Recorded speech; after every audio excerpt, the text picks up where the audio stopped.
Bismillahirrahmanirrahim. Assalamualaikum warahmatullahi wabarakatuh. Salam sejahtera untuk kita semua. Bapak Ibu yang saya hormati, perkenalkan saya Yadi Cahyadi, dosen pada program studi Manajemen Keuangan Negara, program Sarjana Terapan Politeknik Keuangan Negara STAN, sebuah perguruan tinggi di lingkungan Kementerian Keuangan. Sebelum diangkat sebagai dosen Politeknik Keuangan Negara STAN, saya mengabdi sebagai PNS pada Direktorat Jenderal Perbendaharaan selama 8 tahun pada kurun waktu 1999 sampai dengan 2007. Kemudian melanjutkan pengabdian pada Biro Advokasi Kementerian Keuangan selama 12 tahun pada kurun waktu 2007 sampai dengan 2019.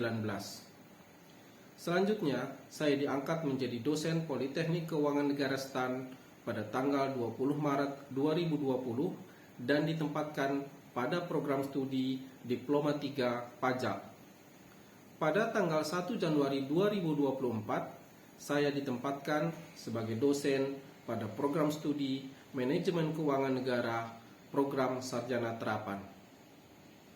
Bapak Ibu yang saya hormati, pada kesempatan ini saya akan menjelaskan mengenai pernyataan diri dosen dalam unjuk kerja Tridharma Perguruan Tinggi dalam bidang pengajaran di Politeknik Keuangan Negara STAN.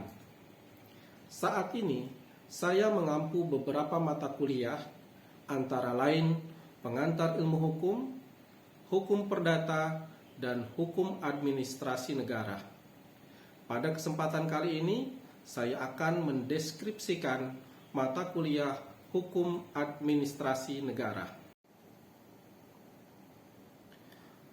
Mata kuliah Hukum Administrasi Negara merupakan mata kuliah kekhususan program studi.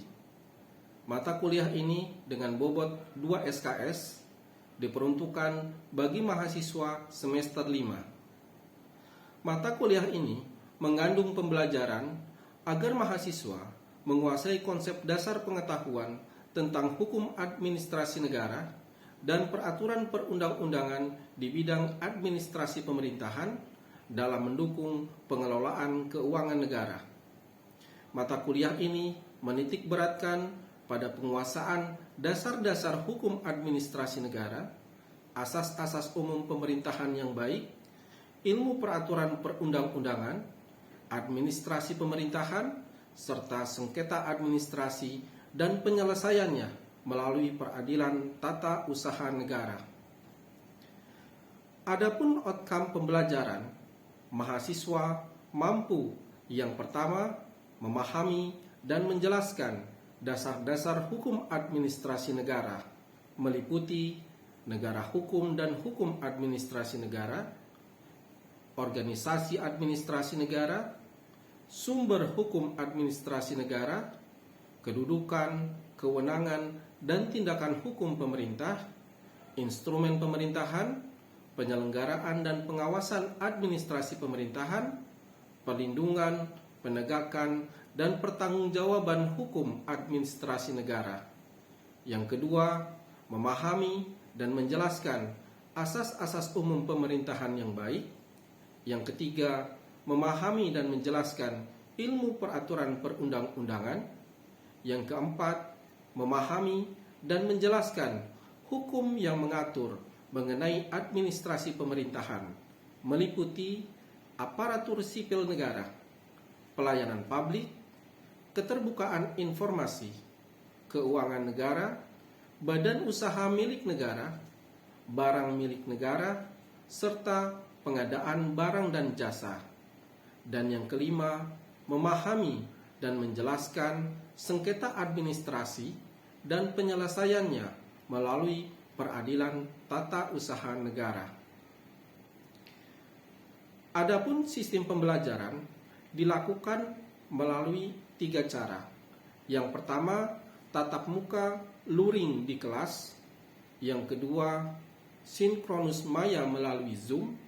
Dan yang ketiga, asinkronus berupa belajar mandiri dan penugasan terstruktur. Adapun metode pembelajaran dilakukan dengan ceramah berupa tatap muka luring dan sinkronus maya. Kemudian ada diskusi di mana dosen bertanya, mahasiswa menjawab, mahasiswa bertanya, dosen yang menjawab, kemudian mahasiswa bertanya, mahasiswa yang menjawab.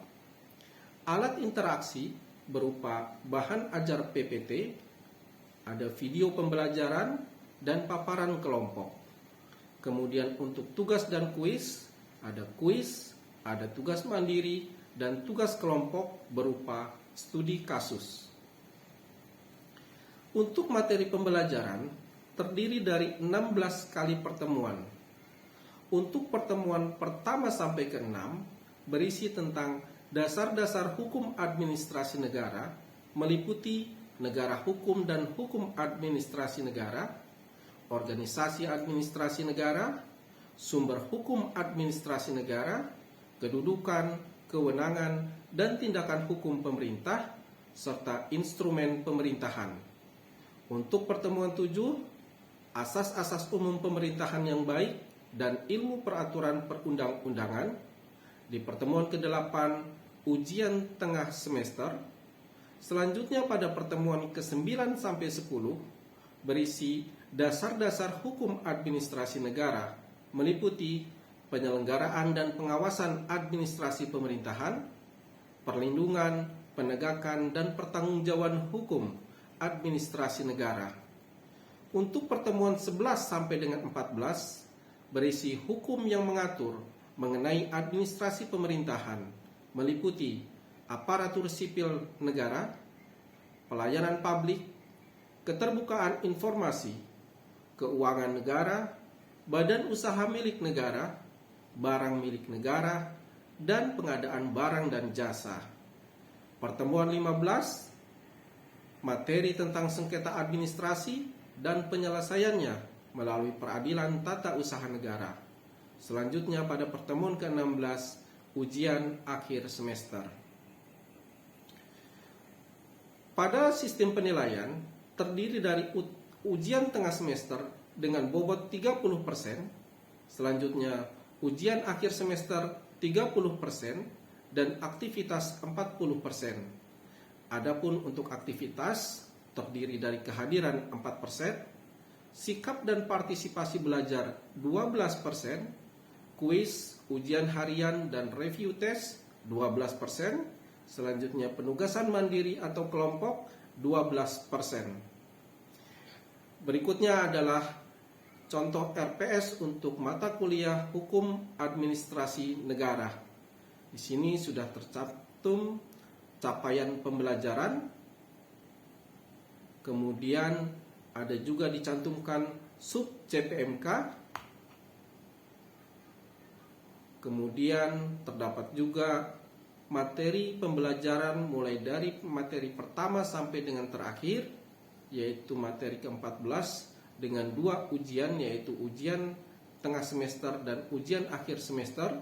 Kemudian juga ada pustaka utama berupa buku-buku, dan pustaka pendukung berupa peraturan perundang-undangan dan putusan pengadilan.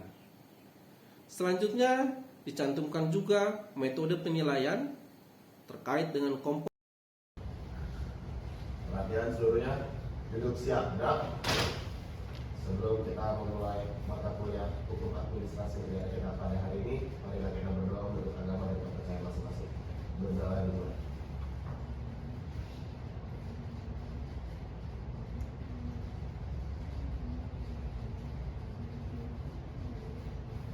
Berdoa disebutkan. Istirahat di rumah. Gerak. Selamat pagi. Oke, selamat pagi. Ya. Silakan teman-teman. Assalamualaikum warahmatullahi wabarakatuh. Waalaikumsalam warahmatullahi wabarakatuh. Oke, kita ketemu pagi ini di mata kuliah Hukum Administrasi Negara ya. Hukum Administrasi Negara itu mata kuliah yang penting. Ya. Kenapa? Karena kalian itu nanti akan menjadi seorang administrasi negara. Karena kalian semua kan begitu lulus akan menjadi PNS kan. Oke. Kita lihat RPS-nya dulu ya. Kita akan ketemu dalam kelas 14 kali gitu ya. Coba. Terus. Lanjut. Oke, lanjut lagi. Oke. Sebelumnya lagi. Oke. Ini ada 14 kali pertemuan. Yang pertama kita mempelajari negara hukum dan hukum administrasi negara.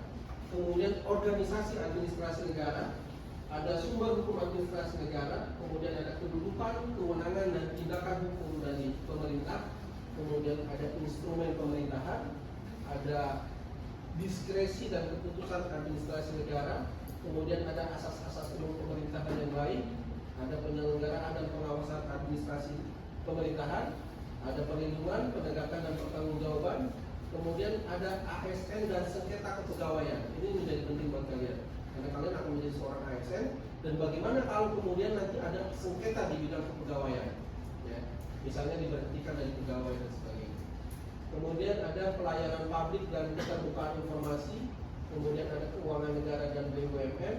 Kemudian ada kita bahas BMN dan PBJ, pengadaan barang jasa. Dan terakhir adalah sengketa administrasi dan bagaimana penyelesaiannya melalui pengadilan tata usaha negara.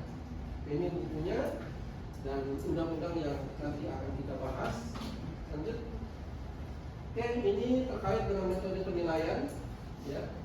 Untuk aktivitas 40%, untuk UTS dan UAS sama-sama 30%. Ya, seperti itu. Ini kita masuk di pertemuan pertama. Kita akan bahas terkait dengan negara hukum dan terkait dengan juga kedudukan hukum administrasi negara dengan ilmu hukum. Ya. Masuk materi.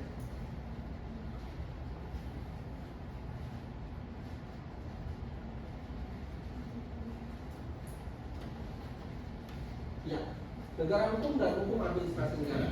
Lanjut.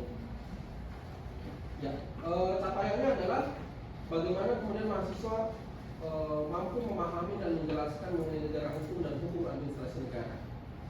Lanjut. Ini pembahasannya, kita akan bahas negara hukum, kemudian ruang lingkup dari hukum administrasi negara, kemudian kedudukan hukum administrasi negara dalam ilmu hukum, dan hukum administrasi, hubungan antara hukum administrasi negara dengan bidang hukum yang lain. Lanjut. Oke, terkait dengan negara hukum, lanjut. Ini adalah konsep dari negara hukum. Ya. Sebelumnya saya ingin tanya dulu, menurut kalian apa sih hukum? Ayo, ada yang mau jawab? Menurut kalian apa sih yang dimaksud dengan hukum? Oke. Untuk peraturan yang mengikat yang dibuat oleh pemerintah. Hukum adalah peraturan. Ya. Ada lagi? Apa? Hukum itu bisa jadi konsekuensi atas pelanggaran yang dilakukan. Konsekuensi, akibat, implikasi, ya. Maka kemudian orang kena hukuman misalnya. Ada lagi? Hukum itu ada yang perintah dan larangan. Ada perintah dan ada larangan, itu hukum. Ada lagi? Hukum adalah kontrak sosial. Kontrak sosial, ya. Ada lagi? Pak, hukum itu kejam. Karena menghukum gitu ya. Ya silakan, itu ada pendapat ya. Kalau kita bicara tentang hukum, ya, tentu kita juga bicara tentang ada yang tertulis, ada yang tidak, ada yang boleh dilakukan, ada yang tidak boleh dilakukan. Jadi secara umum, ya, yang namanya hukum itu adalah tadi seperangkat aturan, ya, yang mengatur tentang apa yang boleh dan apa yang tidak boleh dilakukan, baik itu tertulis maupun tidak tertulis, ya, mengandung sanksi. Ini yang menjadi penting dan kemudian ditetapkan oleh siapa tadi? Pemerintahan yang sah. Itu menjadi penting. Sanksi. Itulah yang membedakan hukum dengan norma yang lainnya, gitu ya. Terkait dengan negara hukum, ya, secara global di dunia ada dua konsep negara hukum sebenarnya. Lanjut, coba kita lihat.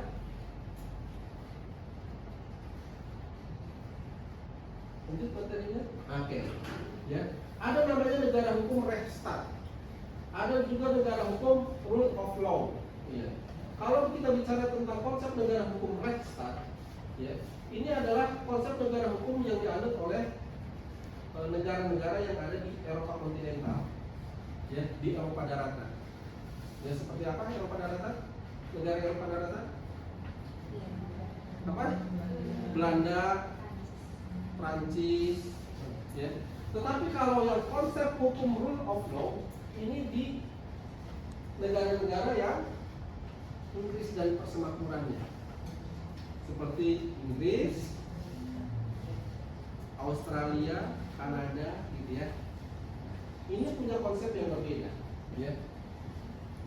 Nanti coba kita lihat Indonesia negara hukum, ya. Kalau bicara tentang Indonesia sebagai negara hukum, maka kita harus lihat di dalam Undang-Undang Dasar. Di dalam Undang-Undang Dasar Negara Republik Indonesia, pasal 1 ayat 3 bahwa Indonesia adalah negara hukum. Negara Indonesia adalah negara hukum. Artinya apa? Artinya harusnya hukum didirikan sebagai panglima. Ya. Nggak ada di dalam konstitusi kita itu bahwa negara Indonesia adalah negara ekonomi. Ada nggak? Nggak ada kan? Yang ada adalah negara Indonesia adalah negara hukum. Artinya apa? Bahwa hukum harusnya dijadikan sebagai panglima di dalam kehidupan berbangsa dan bernegara. Ya. Siapapun dia harus menghormati hukum. Ya. Kenapa? Karena itu ada di dalam konstitusi negara Indonesia. Lanjut. Oke, ini adalah Indonesia sebagai negara hukum menurut Philippus Ajon dan menurut Asari. Lanjut.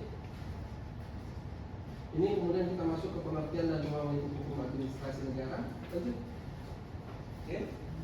Nah, kenapa saya katakan bahwa kalian penting untuk mempelajari hukum administrasi negara?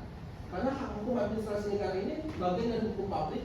Dia mengatur tindakan pemerintah, mengatur hubungan antara pemerintah dengan warga negara, ya, mengatur hubungan antar organ pemerintahan. Nah, kalian sebagai calon PNS, sebagai calon ASN, ya, ketika kalian menjadi seorang ASN nanti, menjadi seorang PNS nanti, kalian menjadi seorang aparatur negara.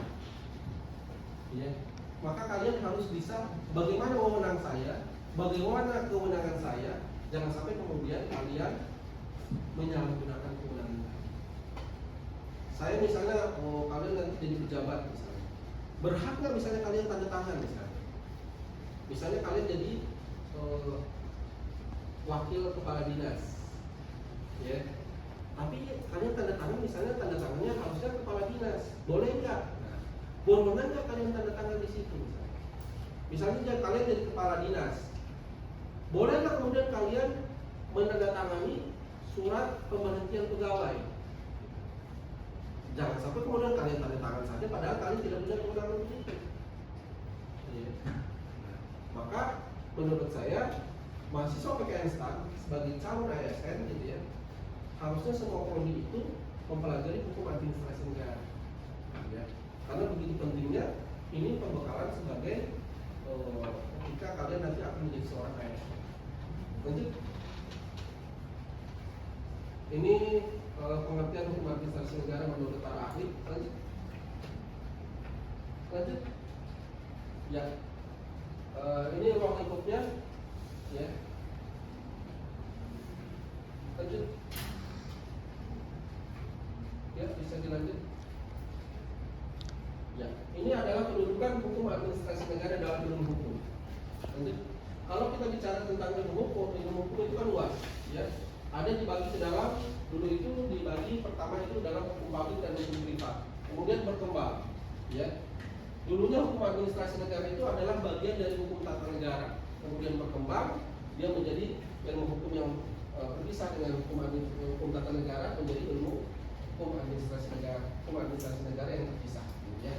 Lanjut, ya, bisa dilanjut, lanjut. Ya, kita lihat ini tadi, ya. Bagaimana hukum administrasi negara, hukum tata negara, hukum pidana dan hukum perdata. Apa sih perbedaannya? Ya. Kalau bicara tentang hukum administrasi negara, kita bicara tentang aparatur negara, ya, ASN-nya. Tapi bicara tentang hukum tata negara, kita bicara tentang organisasinya, DPR, DPD, Presiden, ya, apalagi MPR, ya. Bicara tentang organisasi, di sana bicara tentang orangnya, ya. Maka kalau bicara tentang orangnya, maka itu lebih dinamis. Peraturan mengenai hukum administrasi negara itu lebih dinamis sifatnya dibandingkan hukum tata negara. Ya, misalnya hukum tata negara, kenapa dia bersifat statis? Ya, dari dulu ada MPR, dari dulu ada DPR misalnya, karena ada perubahan, tiba-tiba ada DPD. Tapi kan itu tidak setiap tahun berubah. Tapi kalau terkait dengan administrasi negara itu bisa berubah cepat, gitu ya, tergantung dari perkembangan masyarakat juga. Gitu. Karena ini bagaimana hubungan antara aparatur negara dengan warga negara. Ya. Kemudian hukum pidana, ya. Kemudian hukum perdata mengatur antara privat, ya, hubungan antara orang dengan orang. Tentu, ya ini tadi, ya, hukum administrasi negara bersifat dinamis, hukum tata negara bersifat statis. Lanjut. Ini dengan hukum pidana, ya. Kalau hukum pidana itu contoh pemidanaan, misalnya masuk ke dalam lembaga pemasyarakatan atau penjara, ada hukuman ancaman pidananya.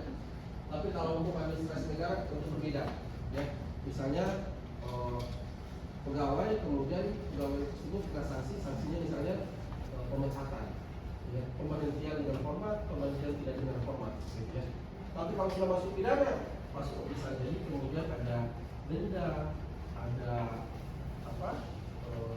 masuk penjara dan sebagainya. Nanti ini hubungan perdata, ya. Kalau misalnya ada jual beli, dimungkinkan juga aparatur negara itu melakukan hubungan jual beli. Contoh, PKN membangun asrama. Nah, itu di dalam hukum perdata itu. PKN melakukan perjanjian pembangunan gedung asrama dengan misalnya kontraktor. Nah, itu maksudnya hukum perdata. Ya. Lanjut. Nah, untuk minggu depan, ya, ada penugasan terkait dengan kasus mengenai kementerian negara. Ya, misalnya gini, di Indonesia pada masa pemerintahan Presiden Jokowi, kementerian negara cuma ada 34. Ya. Kemudian sekarang pada saat Presiden Prabowo, kementerian negara kemudian berkembang lebih dari 34. Ya. Nah, silakan kalian mengerjakan studi kasus terkait dengan kementerian negara. Contoh apa? Kementerian yang sekarang berpisah misalnya, Kementerian Hukum dan HAM dipisah menjadi 3 kan? Kementerian Hukum, Kementerian HAM, dan Kementerian apa? Imigrasi dan Pemasyarakatan. Nah, silakan kalian kaji terkait dengan kementerian negara. Dan minggu depan sebelum masuk ke materi, ya, kita akan diskusi kelompok dulu, ya, diskusi kelompok itu mengenai kementerian negara, ya. Setelah itu baru masuk ke materi. Silakan, ada yang bertanyakan terkait dengan hukum administrasi negara, menurut kalian penting atau tidak? Kenapa penting? Gimana? Kalau ASN, ya. Tapi tidak semua prodi di PKN itu mempelajari hukum administrasi negara. Ya, mudah-mudahan ke depan semuanya gitu ya. Oke, ada yang bertanyakan? Silakan. Ya, terkait dengan etika pegawai di situ adanya di hukum administrasi negara di situ, Pak. Ya. Ya, tadi bilang tanyanya apa? Jadi etika terkait dengan PNS atau ASN itu adanya di hukum administrasi negara. Ya, oke. Terkait dengan ASN kita punya bukan undang-undang ya, peraturan pemerintah terkait dengan disiplin PNS. Ya. Nah, di situ diatur PNS itu apa haknya, apa kewajibannya. Ya. Nah, itu masuk ke dalam ruang lingkup hukum administrasi negara. Ya. Maka kalau kita lihat tadi di RPS itu masuk ke dalam hukum kepegawaian. Ya. Ya. Misalnya nanti ada sengketa kepegawaian, itu masuk ke dalam ranah hukum administrasi negara. Ketika misalnya ada PNS yang melakukan pelanggaran, ya, kemudian dia diberhentikan, maka ASN tadi atau PNS tadi bisa melakukan upaya hukum. Ya, misalnya dia menggugat SK pemberhentiannya. Kemana dia gugat? Apakah ke pengadilan negeri? Oh, bukan. Karena bukan masalah perdata atau pidana. Kalau perdata dan pidana ke pengadilan negeri. Tapi kalau misalnya dia menggugat terkait dengan SK pemberhentiannya, maka digugat kemana?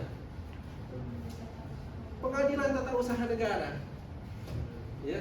Jadi kalau ada masyarakat ya yang merasa bahwa keputusan atau tindakan pemerintah itu tidak sesuai, maka dia bisa melakukan upaya hukum melalui jalur upaya administratif dulu, ada keberatan, ada banding. Setelah itu masih tidak setuju, maka dia kemudian menggugat ke Pengadilan Tata Usaha Negara, bukan kepada pengadilan negeri, gitu ya. Jadi ujung-ujungnya adalah ke Pengadilan Tata Usaha Negara, seperti itu. Oke, cukup ya. Kita ketemu lagi pekan depan, ya. Terima kasih atas perhatiannya. Mohon maaf kalau ada salah dan hilaf. Bila bisa bilil haq, pasti dikeluarkan. Assalamualaikum warahmatullahi wabarakatuh. Waalaikumsalam warahmatullahi wabarakatuh. Oke, silakan ketua kelas. Latihan seluruhnya duduk siap, gerak. Sebelum kita mengakhiri kelas kita pada hari ini, marilah kita berdoa menurut agama dan kepercayaan masing-masing. Berdoa dimulai.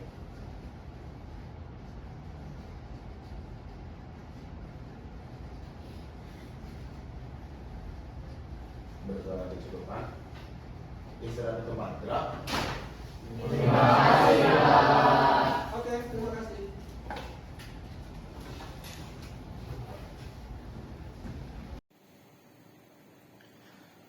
Bapak dan Ibu yang saya hormati, demikian yang bisa saya sampaikan. Terima kasih atas perhatiannya. Mohon maaf atas segala kekurangan. Semoga bermanfaat. Assalamualaikum warahmatullahi wabarakatuh.